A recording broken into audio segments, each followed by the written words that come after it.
Assalamualaikum warahmatullahi wabarakatuh. Di sini saya Yumni Nurlini akan sedikit menjelaskan perangkat pembelajaran yang terdiri dari kalender pendidikan, rincian pekan efektif, silabus, prota, promes, RPP, dan KKM. Pertama-tama saya akan menjelaskan kalender pendidikan. Dari kalender pendidikan adalah pengatur waktu kegiatan belajar mengajar dalam 1 tahun yang mencakup minggu efektif, minggu tidak efektif, dan juga hari liburnya juga. Coba kita perhatikan tabel yang ada di belakang saya.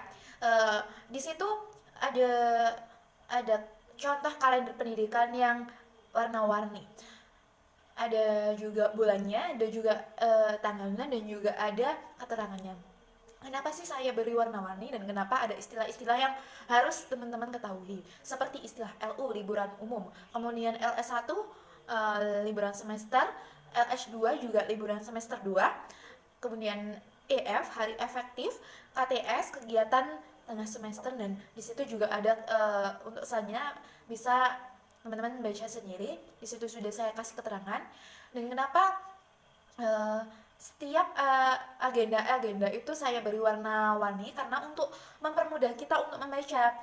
Dimana kayak seperti merah, oh ternyata merah LU itu liburan umum, oh berarti setiap warna merah itu liburan umum.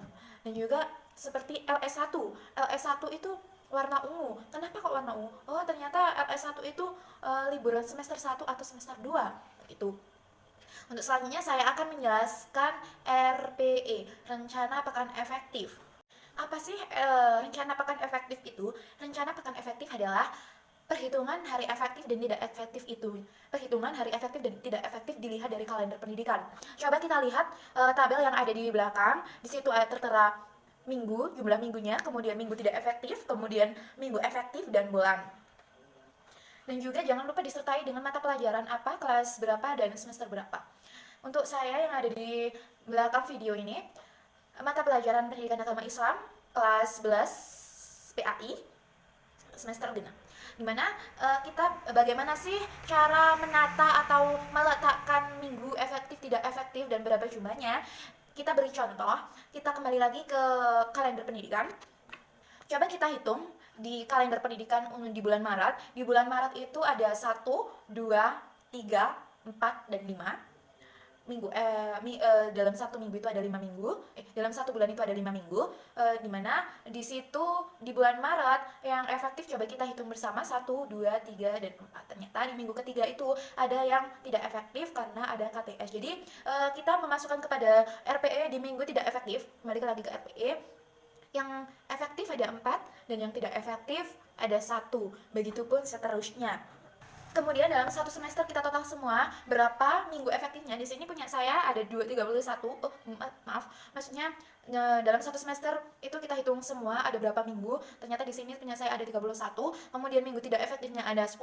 KBM yang efektif itu ada 21. Jadi jumlah pekan efektifnya kita kan 31 dikurangi minggu tidak efektif ada 10, jadi ada 21. Kemudian minggu efektifnya 21 dikali jam mengajar kita. Jam mengajar kita itu kan di PAI ada 3 jam. Jadi 21 dikali 3 sama dengan 63. Begitu. Oke, sekarang saya akan menjelaskan silabus. Apa sih silabus itu? Silabus adalah perangkat pembelajaran yang terdiri dari kompetensi inti, kompetensi dasar, materi pokok, kegiatan pembelajaran, dan alokasi waktu.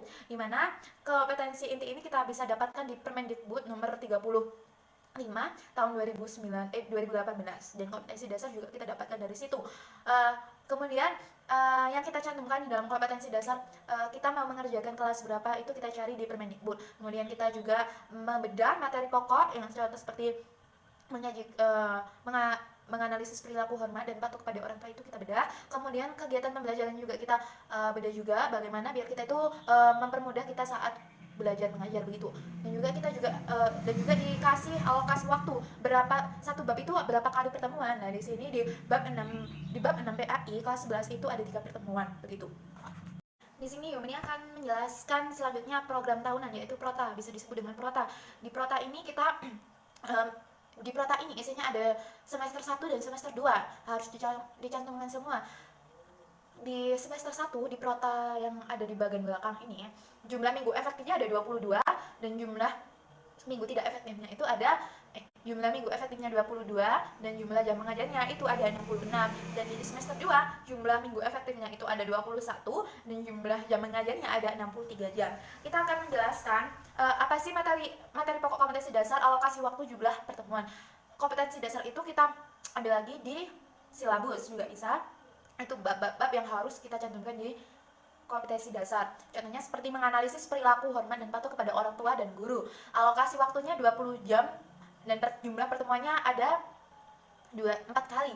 Nah, itu kita dapat dari mana alokasi waktu? Lah, alokasi waktu itu kita dapat dari jumlah jam pelajaran tersebut ya. Yang 21 dikali 3 63 jam. Nah, itu kita bagi menjadi satu semester ada berapa bab, itu kita bagi begitu. Itu penjelasan untuk prota. Kemudian selanjutnya akan menjelaskan program semester, yaitu PROMES, bisa disebut dengan PROMES, dimana di PROMES itu ada kompetensi dasar, alokasi waktu, kemudian dan bulannya. Kenapa di tabel yang ada di belakang itu ada arsir-arsir warna abu-abu, ada warna kuning, ada warna hijau dan ungu? Itu untuk mempermudah kita untuk membaca PROMES. Di hari efektif warna abu-abu di 3.7 itu ada 12 jam yang harus kita tempuh atau 4 kali pertemuan. Kemudian kita arsir 1-2 di bulan Januari 1-2-3-4 begitu. Kemudian dan begitu pun selanjutnya untuk UTS kita arsir warna kuning, dan untuk liburan hari puasa kita arsir warna hijau. Itu untuk penjelasan program semester. Kemudian saya akan menjelaskan rencana pelaksanaan pembelajaran RPP, di mana di RPP ini kita harus membuat satu bab untuk pertemuan. Dan di mana di RPP ini terdiri dari kompetensi dasar.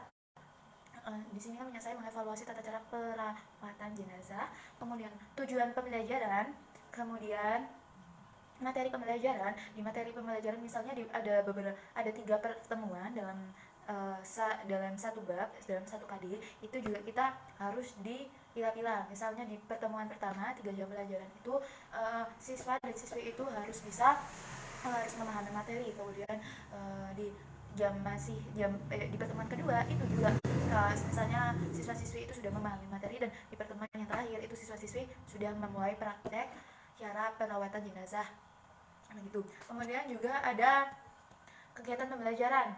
Di kegiatan pembelajaran itu ada tahapannya. Yang pertama tahapan tata cara, yaitu yang tadi. Kemudian juga ada pendahuluan. Contohnya di pendahuluan misalnya di sini harus diterangkan dirinci dengan jelas. Pendahuluannya persiapan, salam doa bersama, dan presensi, yaitu absensi. Kemudian mengingatkan kembali materi sebelumnya, kemudian memberi informasi materi yang akan disampaikan, kemudian memberi motivasi materi yang akan dipelajari. Kemudian juga yang ketiga kegiatan inti. Di kegiatan inti ini juga siswa itu mengamati tata cara merawat jenazah, mengamati pengertian takziah, dan lain sebagainya. Kemudian penutup. Di penutup juga harus tertata rapi, tersusun dengan jelas, refleksi, mengingat kembali, mengulas materi yang tadi dipelajari, kemudian meresum materi-materi yang telah mereka tangkap, dan memberi tugas atau PR di rumahnya untuk mengulas materi-materi yang tadi pelajari begitu. Kemudian penilaian hasil. Di sini saya juga akan menjelaskan tentang KKM.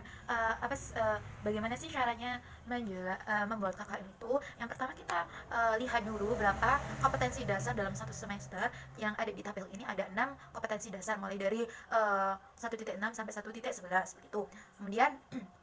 Kemudian tentukan kekuatan nilai, yaitu kekuatan nilai berupa aspek kompleksitas, kemudian juga aspek sumber daya dan juga aspek intake. Kemudian jumlah nilai setiap komponen selanjutnya dibagi menjadi 3 untuk menentukan KKM setiap KD, berarti begitu. Kemudian jumlah seluruh KKM KD, berarti seluruhnya jumlah KKM dalam satu semester KD dalam satu semester itu dibagi dengan jumlah KD untuk menentukan KKM mata pelajaran. Kemudian KKM setiap mata pelajaran pada setiap kelas tidak sama, tergantung pada kompleksitas KD, daya dukung dan potensi siswa. Saja sih dari saya. Assalamualaikum warahmatullahi wabarakatuh. See you next time.